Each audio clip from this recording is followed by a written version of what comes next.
勉強の前に言葉の意味をわかるために字幕をつけてください。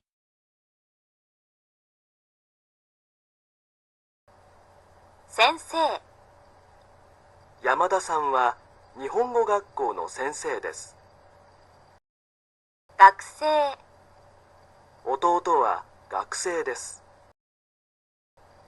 留学生。ヒエンさんはベトナムの留学生です。学校。学校は日本にあります。勉強。日本語を勉強します。日本語学校。ヒエンさんは日本語学校の学生です。小学校。アリさんは小学校の先生です。中学校。トムさんは中学校の先生です。高校。アメリカの高校で勉強します。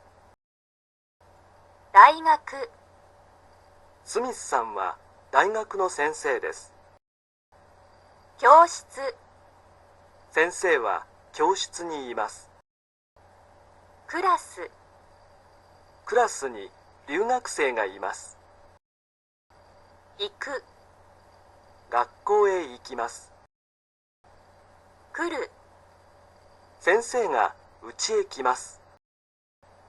帰る。家へ帰ります。0、1、2、3、4、4、5、6、7、7、8、9、9、10、11、12、1月、2月、3月、4月、5月、6月、7月、8月、9月、10月、11月、12月、何月？何月ですか？ 5月です。曜日。日曜日、月曜日、火曜日、水曜日、木曜日、金曜日、土曜日、何曜日。明日は何曜日ですか？火曜日です。今日は月曜日です。日、明日、学校へ行きます。日、昨日、大学へ行きました。